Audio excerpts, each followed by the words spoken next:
You've heard the expression always be selling, but in most cases, that's not true anymore. We are in an era where relationship marketing is even more important. And it's not just enough to be out there tooting our own horn and offering our services and inviting people to work with us.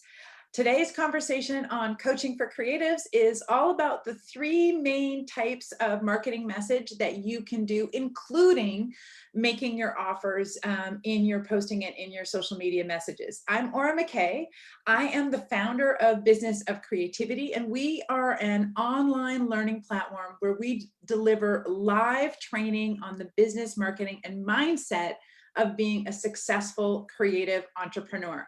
So let me talk to you about these three different styles. And this came up today in one of my masterminds that I run as a conversation where someone had done a really great project. They'd done a creative photo shoot. They'd engaged and collaborated with a whole bunch of different people and vendors and created an amazing collection of work and images that were then leveraged and shared and sent to a publication, a magazine, who is now going to publish an article using those images. So the question was, how can I make marketing messages and marketing posts about this thing that still serve to grow my business, build my brand, create relationships? And it prompted the question, what are the different kinds of marketing messages that we can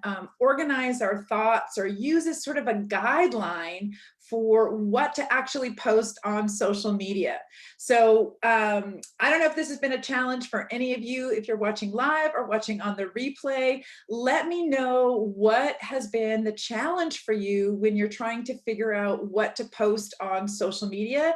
And hopefully I will get you some clarity and a breakthrough as part of this Coaching for Creatives episode. So number one, yes, you do want to make authentic offers. And authentic offers means that you're posting a message when you're making an offer is relatable. Remember relationship marketing? So anytime you're making an authentic offer to work with you, that authentic offer needs to be relatable. So it needs to be from the perspective of your client. It needs to include things that your client or prospect cares about, their benefits, their outcomes. So yes, part of your content can be authentic offers, but I would recommend that you only make about 25% to 30%. So about 1 in 4 or 1 in 3 posts that are going to actually be authentic offers. The other 60 to 75% of your posts, I recommend that your marketing communications be focused on the other two styles. And I'm going to make it easy because it actually ends up being the 3 A's. So one is authentic offers, and the other two are affinity posts and authority posts. So what are affinity posts and authority posts? So because we are in an era of relationship marketing, and even if you're doing B2B business or whether you're marketing directly with consumers, there is a person at the other end of your message. There is a human being reading your message and reading your posts. And you, even as the head of your business, whether you're a CEO or you're a solopreneur, you are a human being as well.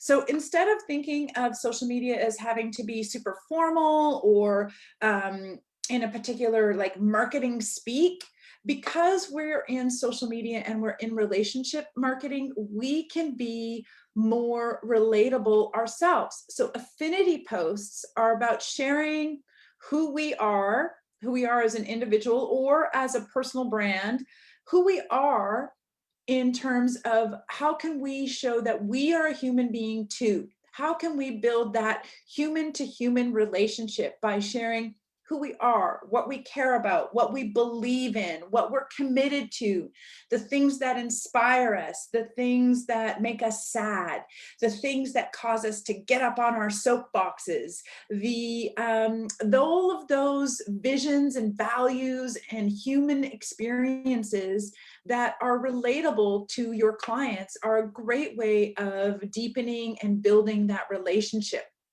So affinity is about sharing with your clients, hey, I am similar to you. I am a human being too. I have similar challenges and fears and frustrations. You still likely want to establish yourself as the authority. So that is our third A. And being the authority doesn't mean that you are like authoritative and everything is like, rah, rah, rah, rah, rah, I know the answer.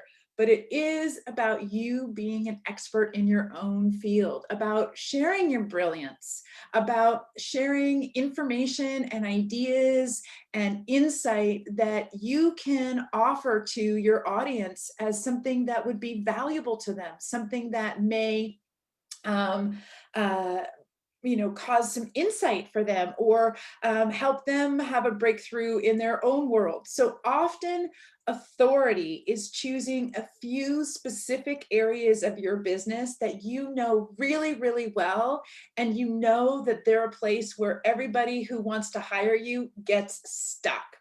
So for instance, I was working with one of my graphic design clients earlier today as one of my private clients, and we were talking about how she has to do so much work sometimes, even just to get her clients ready to hire her, and that she's getting tired from investing all of this energy in trying to get her clients ready to be able to invest in her design services. So my question for her was, well, what's coming up? What are you having to do to get them ready?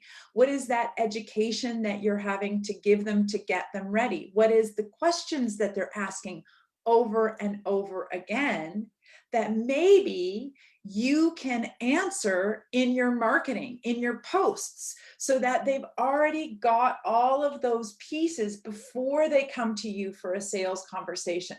That's you giving a value and being an expert and answering those questions in a one-to-many kind of situation through social media, instead of having to do it over and over and over again in your one-on-one discovery calls.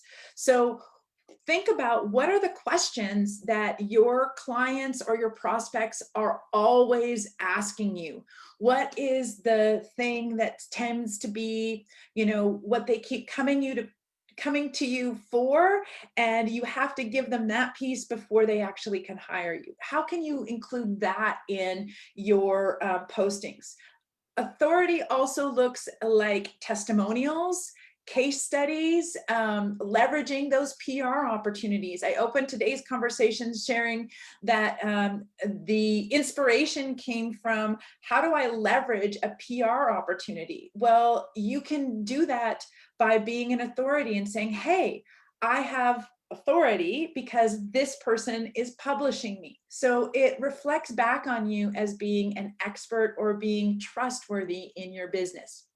So those are the three A's, or the three main types of marketing message that you can organize some of your thoughts around when you're thinking about, well, what do I post on social media? So do you have something that you can share that would generate affinity, where you can be relatable to the human being, human to human relationship? So affinity. How can you provide your expertise or your authority, your knowledge, your insight? How can you demonstrate your authority? Through testimonials, through case studies, through shared expertise affiliation. So authority. And then finally, authenticity. Authentic, relatable offers to your prospects. So those are the three A's of marketing. I'd love to hear from those of you that are watching live or in the replay. Were those helpful for you? What had you thought of organizing your messages into those sort of three main categories? I'd love to hear if that was helpful, and what you think might be stopping you next Because one thing I know for sure is that as entrepreneurs, there's always something more to do, to learn, to break through as a challenge. So often we have the first question, which is, I don't know what kinds of things to post and share out there in the world. And then the next question that comes up is often, well, okay, now how do I actually write the content? How do I type it out? What words do I use? Do I use hashtags? Do I not? And all of that tactical stuff. So I'd love to hear from you. What questions did this conversation prompt for you? What do you think you would like to know next? Jamie just posted in the comments, is it an even ratio of the three A's, so affinity, authority, and authenticity, or one more than the other? Well, my ratio is usually I do about 75% of my posts. So 3 out of every 4 posts are going to be around authenticity or affinity. And then about 25% of the posts are going to be authentic offers. Now, sometimes we're going to be having like a launch date or a special event, or and we might be doing mini sessions or a special offer that has an expiry date or has some kind of a timeline related where they have to take action now, and it won't be available to them later.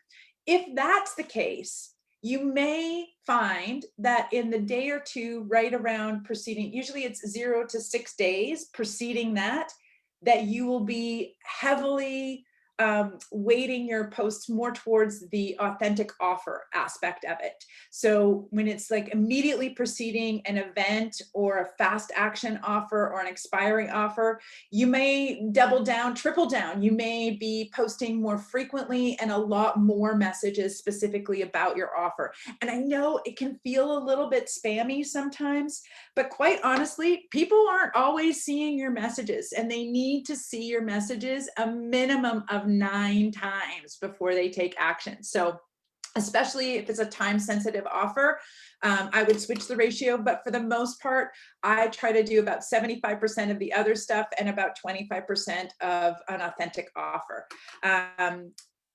Lisa, thank you so much. I'm so glad you're able to tap into this, and I'm glad that you're finding that this is interesting for you.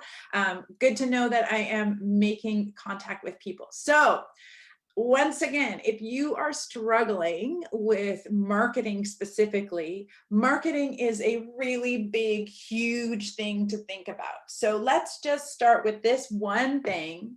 How could you organize your posts into those 3 key types of marketing message to make your job as an entrepreneur a little bit easier and to help you bridge that gap between your creative genius and being successful at the business of creativity? I'd love to hear your comments. I always come back and check them out, and we will see you here next week on Coaching for Creatives. Thanks for listening. I am Aura McKay, the founder of Business of Creativity. Have a fantastic week.